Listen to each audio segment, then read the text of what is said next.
Test করতেছে এখানে আর তালামালা মারতেছে এই ব্যাপারে কি কেন এগুলো তো এখন অবধি কেন ঢুকছে না এই ব্যাপারে কি? এটা তো যেটা স্কলারশিপের ব্যাপারে আমরা বারবার স্টুডেন্ট যারা রিপ্রেজেন্টেটিভ আছে বিভিন্ন স্টুডেন্ট সংগঠনে তারা যখনই এসছেন আমরা তাদের সঙ্গে আলোচনা করেছি, এটা ব্যাখ্যাও করেছি। পোস্ট মেট্রিক যে স্কলারশিপ সেটার টাইমলাইন 6 টাইমস বিভিন্ন ছাত্র সংগঠন এবং শিক্ষা প্রতিষ্ঠানের রিকোয়েস্টে এক্সটেনশন করা হয়েছিল এবং 2023-24 সালের যেটা স্কলারশিপ সেটা টাইমলাইন এক্সটেনশন হয়ে 24-25 ফিনান্সিয়াল ইয়ারে চলে আসে। আমাদের যে পোস্ট মেট্রিক স্কলারশিপ বা প্রি মেট্রিক স্কলারশিপ দেওয়ার জন্য যে অর্থের প্রয়োজন হয় তার মধ্যে 90% আসে সেন্ট্রাল গভর্নমেন্টের মিনিস্ট্রি অফ ট্রাইবাল ওয়েলফেয়ারের কাছ থেকে, আর 10% আমাদের রাজ্য সরকার দেয়। তো আমাদের এই যে সেন্ট্রাল গভর্নমেন্টের যেটা অর্থ রাশি সেটা আমরা বরাদ্দ পেয়েছি সেপ্টেম্বর মাসের 9 তারিখে, এবং সেই 9 তারিখে এটা সরাসরিভাবে ট্রাইবাল ওয়েলফেয়ার ডিপার্টমেন্টের কাছে তো আসে না, সেটা আসে আমাদের স্টেট ফাইন্যান্স ডিপার্টমেন্টের কাছে। তো স্টেট ফাইন্যান্স ডিপার্টমেন্ট থেকে অ্যাপ্রুভ করিয়ে ট্রাইবাল ওয়েলফেয়ার ডিপার্টমেন্ট থেকে সাব এলিগেশন করিয়ে ট্রেজারিতে পাস করানো অবধি আমরা 18 তারিখের মধ্যেই সবগুলো কাজ করে নিয়েছি। তাও 9 তারিখে আমরা পাওয়ার পরে 18 তারিখের মধ্যে মাঝখানে 3টে ছুটির দিন ছিল, আমাদের স্টাফেরা এক্সট্রা পরিশ্রম করে এটাকে তারা সবাই মিলে সহযোগিতা করে ট্রেজারি থেকে যে কাজটা সেটাকে তারা করিয়েছে। তো ট্রেজারি ক্লিয়ারেন্স হওয়ার পরেও মাঝখানে একটা লেয়ার থাকে, সেটাকে বলে স্টেট নোডাল অ্যাকাউন্ট থেকে টাকা আসতে এবং PFMS portal public fund management system পোর্টালে টাকা আসতে বেশ কিছুটা সময় লাগে।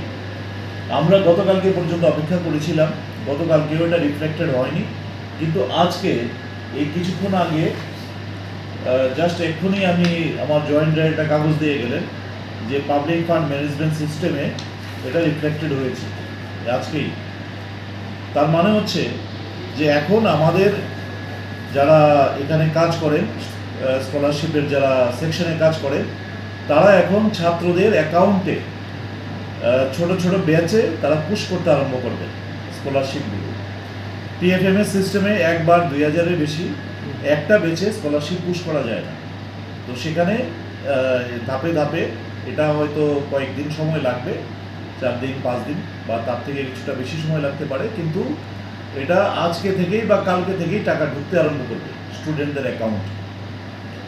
তো আমি এটা বলবো যে গত বছর অবধি বা এর আগের বছরও আপনারা দেখেছেন যে আগস্ট মাস জুলাই মাস এরকম সময়ে গিয়ে স্কলারশিপ পাওয়া যেত।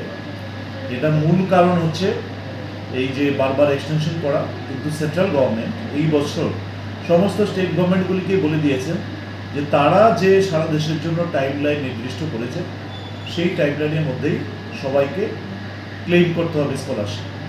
এটা যদি টাইমলাইন কেউ মিস করে কোনো একটা পার্টিকুলার স্টেট গভর্নমেন্টের রিকোয়েস্টে এই টাইমলাইন এক্সটেনশনও হবে না। কাজেই অন্যবারের থেকে এবারে অনেক বেশি সতর্ক থাকতে হবে। অন্যান্যবার হয়তো আমরা সহানুভূতির সঙ্গে বিবেচনা করেছি, ছাত্রদের স্বার্থের কথা চিন্তা করে এটাকে বারবার টাইমলাইন এক্সটেনশন করা হয়েছে, কিন্তু এই বছর আমাদের কাছে সেই সুযোগ থাকবে না। কাজেই ছাত্রছাত্রী যারা আছে আমি বলবো যে স্কলারশিপ তাদের কাছে একটা ভাইটাল জিনিস, কারণ ত্রিপুরার মধ্যে গরিব অংশের মানুষেরই বসবাস বেশি, সেই ক্ষেত্রে স্কলারশিপটা অন্তত ভাইটাল। এটা যাতে সবাই সুযোগ নিতে পারে, সবাই যাতে সতর্ক থাকে, নির্দিষ্ট টাইমলাইনের মধ্যে যাতে সবাই স্কলারশিপের অ্যাপ্লিকেশন যাতে করে, এবং এই ক্ষেত্রে ছাত্র সংগঠন যেগুলো যারা কাজ করছে ছাত্র স্বার্থে তারাও যাতে সদর্থক ভূমিকা গ্রহণ করে, তাদের মধ্যে সচেতনতা তৈরি করার জন্য সেটা আমার আবেদন থাকে। প্রটেস্ট করা তো যে কোনো ছাত্র সংগঠনের অধিকার, তারা যদি আমাদের সঙ্গে কথা বলতে চান নিশ্চয়ই আমরা সবসময় কথা বলেছি, ওনারা যদি প্রতিনিধি কথা বলতে চান নিশ্চয়ই আমি কথা বলবো, এবং আপনাদেরকে যেটা আমি ইনফর্ম করলাম সেটাও তাদেরকে ইনফর্ম করবো।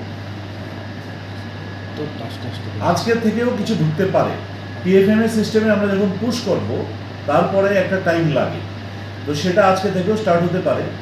ধরুন আমি বলি এটা সিস্টেমটা এরকম যে পিএফএমএস সিস্টেমে আমরা যদি একসঙ্গে 2000 পুশ করি, দেখা যাবে যে 500 আবার এটা ব্যাক করে চলে এসছে।